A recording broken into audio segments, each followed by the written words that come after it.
با درود فراوان خدمت دوستان عزیز، امیدوارم هر کجای دنیا که هستید خوب و خوش و سلامت باشید. دوستان، چندین ویدیو پر کردم در مورد کارهایی که به حداقل به اصطلاح سرتیفیکیت احتیاج دارن تا اینکه شما بتونید یک کار ماینینگ خوب بگیرید. یکی از اون کارا رو اینجا من پیدا کردم که الان میخوایم شروع کنیم در مورد این یه مقدار صحبت کنیم و بگیم که چطوری میتونید رزومتون رو درست کنید برای همچین کاری. همونطور که میبینید این داره میگه که این میتونه حتی برای کسایی که وکیشن ویزا دارن انجام شدنی هست. این به معنی اینه که تقریبا هر کسی میتونه این، حتی اگه برای یه مدت کوتاهی به استرالیا اومده، میتونه این کار رو انجام بده و خب به هر حال این یه اپورتونتی خیلی خوبی هست که اگر مثلا ما دنبال توی بقیه اونا بریم، شاید توی بیشترشون گفتن که حتما بایستی مثلا یک ویزای خاصی رو داشته باشید. حالا ببینید این جابی که اینجا گفته، اول که گفته خیلی زود بتونه شروع کنه و تقریبا تنها چیزی که من اینجا میبینم برای اینکه بشه این کار رو انجام داد اینه که شما به اصطلاح قبلا با ماشین های work with permanency of offer after 3 months با ماشین بزرگ کار کرده باشیم و خیلی جالبه که اینجا هم الان گفته که بهتون یک پرمننت رول رو میدن بعد از اینکه 3 ماه شما کار کردید. یعنی مثلا کسی که برای وکیشن اومده اینجا میتونه بعد از 3 ماه بگه که من فول تایم جاب دارم و بیاد ویزاشو عوض کنه به یک چیز دیگه و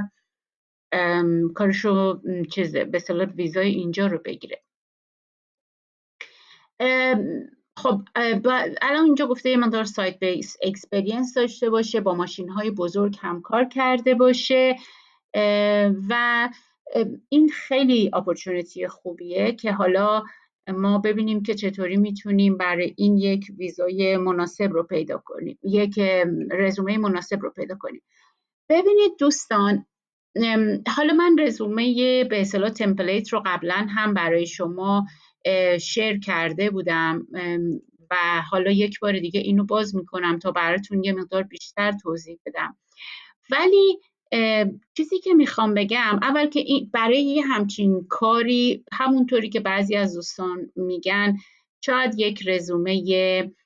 2 صفحه‌ای کفایت بکنه، بهتره که زیاد توضیحی داده نشه. دوم این که برای یک همچین کاری شما چون که دارید ببینید شما یه بک‌گراند خیلی طولانی توی ایران دارید و خیلی اگر که مثلا شما میتونم بگم که مثلا با لیفتراک کار کردین، با جرثقیل کار کردین یا حتی یک راننده کامیونای معمولی بودین، حالا حتما هم نباید ترانزیت باشه، راننده کامیون یا حتی اتوبوس بودین، خب این خودش ماشین بزرگه یا شما اونها رو میتونید بیاید مچ کنید و بگید که من اینا رو انجام دادم و به طور حتم اینها بدون اینکه مطمئن باشن که شما میتونید اون کار رو انجام بدید و بدون اینکه شما رو مثلا توی یک ترینینگ اگر بدونن نمیتونید توی ترینینگ خاصی بگذارن، اینطوری نیست که مثلا همینطوری بگن که خیلی خب بیا از امروزم، برشون اینها سیفتی خیلی مهمه،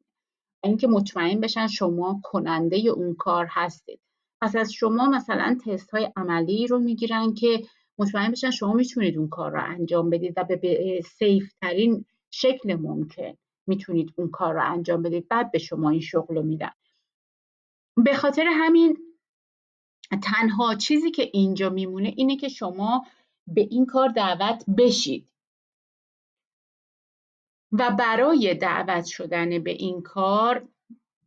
تنها کاری که باید بکنید اینه که توی رزومه خودتون بگذارید که با ماشین بزرگ کار کردید، با این سیستم آشنایی دارید و میتونید که حتی میتونید بگید در سایت، ولی سایت حتما نباید که سایت ماینینگ باشه. شما ممکنه که مثلا همینقدر که شما میرید توی یک ساختمون سازی تو ایران کار کردید و مثلا روی ماشینای بزرگ کار کردید، همون کفایت میکنه که اون بنویسید که مثلا من در سایت کار کردم و روی این ماشین ها هم کار کردم و لیست اون ماشین های بزرگ کار کردین رو توی رزومتون قرار بدید، همون کفایت میکنه. به هر حال میخواستم فقط یه توضیح کوتاهی بدم که نوشتن یک همچین رزومه‌ای برای یک چنین کاری اصلا چیز خاصی رو نمیخواد و شما با یک کمی فرافکنی کردن و نوشتن یک چیزایی که مثلا با تراک کار کردین و مثلا اینها برای اینا کفایت میکنه و مطمئن باشید که خیلی ها میتونن خیلی سریع همچین کارهایی رو بگیرن، خصوصا کسایی که تو استرالیا آردی هستن، به طور حد به شما زنگ میزنن، باهاتون صحبت میکنن و شما رو به کلاس های دعوت میکنن اگر که شما اپلای کنید برای همچین کاری. هر حال امیدوارم موفق و مؤید باشید. تا بعد، خدا نگهدار.